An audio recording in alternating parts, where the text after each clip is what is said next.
বড় খারাপ। নবীকে অপমান অপদস্থ করবে, রাসূলুল্লাহকে অপমান অপদস্থ করার জন্য তার মনের ভিতরে একটা কৌতূহল জেগে গেল। প্যারা নবী সাহাবায়ে কেরামদেরকে কোরআনে কারিমার তালিম দিচ্ছেন।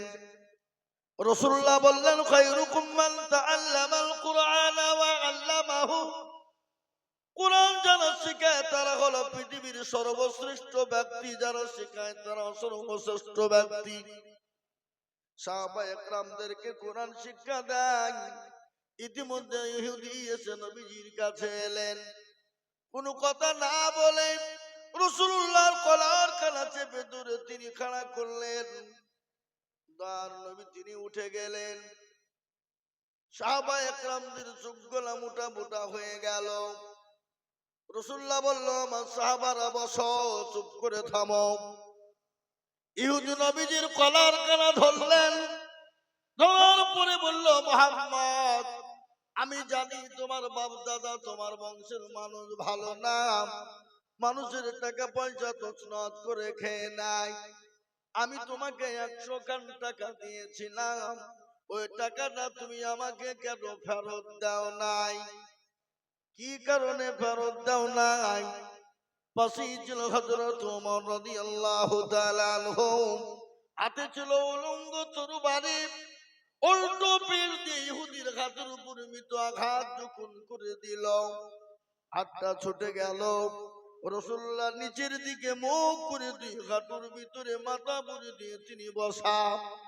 ওই ইহুদি অনেক দূরে গিয়ে তিনি নিচের দিকে মাথা নত করে যখন বসে গেলেন, কিছুক্ষণ যেতে না যেতে রাসূলুল্লাহ বললেন, ওমর, তুমি শোনো, কেন তুমি ওকে মেরেছো বলো?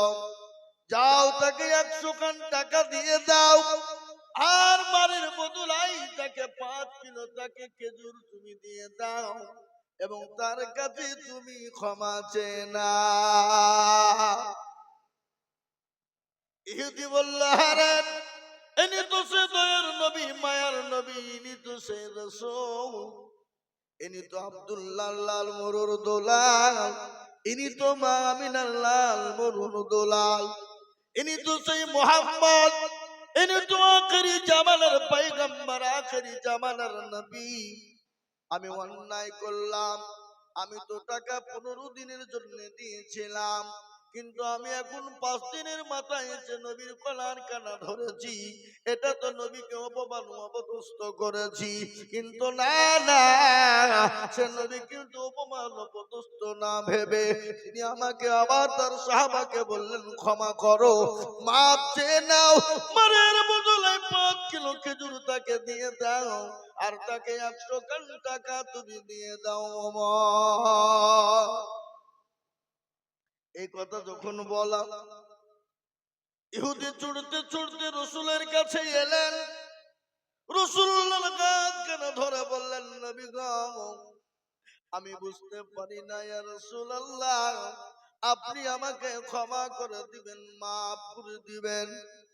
বলে, ইয়া রাসূলুল্লাহ, আমি আপনাকে পরীক্ষা করেছিলাম, আপনি সত্যিকারী নবী কিনা, আপনি আব্দুল্লাহর ছেলে কিনা, আপনি আমিনার লাল কিনা, আপনি আখেরি জামানার নবী কিনা, ওগো নবী, আপনি ক্ষমা করেন কিনা?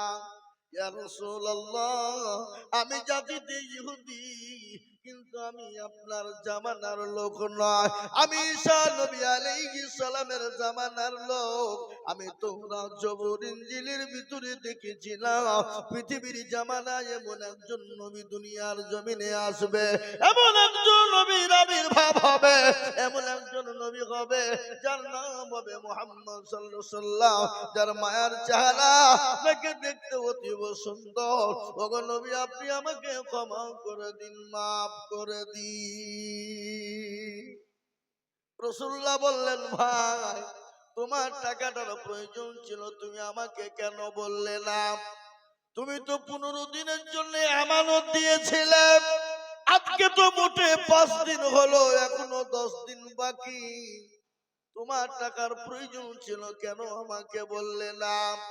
আমি তোমাকে দিয়ে দিতাম, কিন্তু আমার সাহাবাদের সামনে আমাকে কেন অপমান অপদস্থ করলে?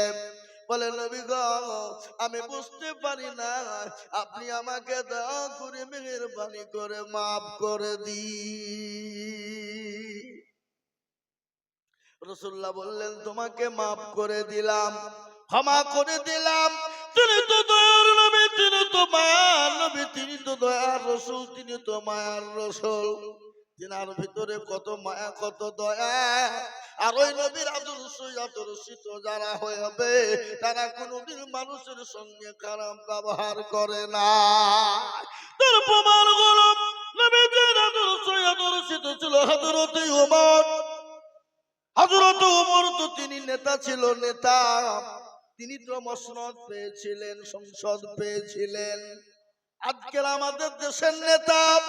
আর হযরত ওমর তিনি হলেন আমিরুল মুমিনিন, খলিফাতুল মুসলিমিন, যিনি অর্থ জাহানের মালিক। তিনি একদিন রাত্রি বেলায় ঘুরতে বেরিয়েছে। বাবা, নেতা কারে বলে, নবীর আদর্শ কাকে বলে, আমি আপনাদেরকে এটা শোনাতে চাই, নদিয়ার মানুষ শুনলেন। হযরত ওমর রাত্রি বেলায় তিনি ঘুরতে বেরিয়েছে, কোনো বডিগার্ড নাই, কোনো সিকিউরিটি নাই, তিনি তো অর্থ জাহানের মালিক,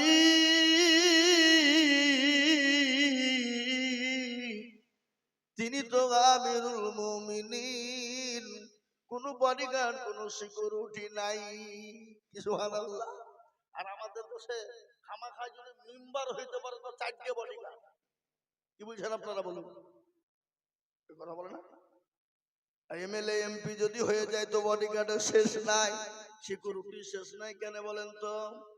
ও যে লোকের কাটমুনি খেয়ে বসে আছে, লোকের মাল খেয়ে বসে আছে, উমারের ভয় আছে না নাই জোরে বলুন? কিন্তু আমিরুল মুমিনিন খলিফাতুল মুসলিমিন ওয়াল তো পৃথিবীর খলিফা, তার সিকিউরিটি নাই, তার কোনো বডিগার্ড নাই। রাত্রি বেলায় তিনি বেরিয়ে গেলেন। যেতে গিয়ে দেখলেন এক ইহুদি রাস্তার মাঝে বসে কান্না করেন।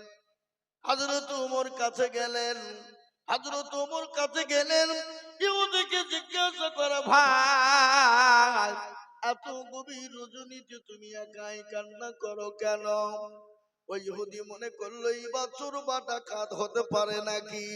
হযরত ওমরকে ধমক দেয়।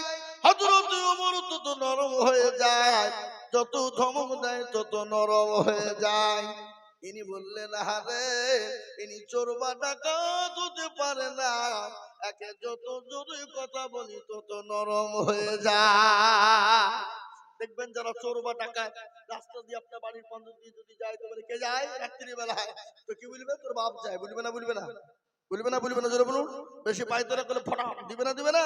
কিন্তু হযরত ওমর তো নরম হয়ে যায়। ইহুদি বললেন, না, ইনি চোর বা ডাকাত হতে পারে না। বলল, পথিক কে তুমি? আমি জানি না, আমি জাতিতে ইহুদি, আমি তো মদিনার বাইরের লোক, আমি অতি গরিব। 3 দিন আমার বাড়িতে চুলো জ্বলে না, আখা জ্বলে না। আমি শুনলাম মদিনার যিনি গভর্নর, মদিনার যিনি অর্থ পৃথিবীর খলিফা, মদিনার যিনি অর্থ জাহানের মালিক, ওমর নাকি বড় ভালো মানুষ, দয়ার মানুষ। আমি তার কাছে কিছু সাহায্য নেবার জন্য যাচ্ছিলাম। ইতিমধ্যে আমার বিবি সঙ্গে ছিল, আমার বিবির পেটে বাচ্চা ছিল, আমার বিবির প্রসব বেদনা উঠে যায়। আমার বিবিকে ওই তাম্বুর ভিতরে বসিয়ে রেখে বলি, আমার গড, এ আমার প্রভু, এত রাত্রি আমি আগুন কোথায় পাবো, লকড়ি কোথায় পাবো, আমি এত রাত্রি বেলায় যাই কোথায় পাবো? হযরত ওমর তিনি দাঁড়িয়ে থাকতে পারলেন না, দৌড়তে দৌড়তে তিনি বাড়ি চলে গেলেন। বাড়িতে যাওয়ার পরে বিবিকে বললেন, আব্দুল্লাহর মা দরজা খোলো।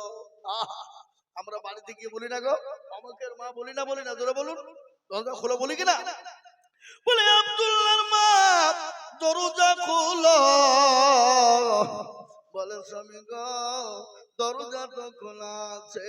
বলে তুমি কি জান্নাত খরিদ করতে চাও? বলে হ্যাঁ খরিদ করতে চাও। তাহলে বিবি রে তোমাকে দায়ের কাজ করিতে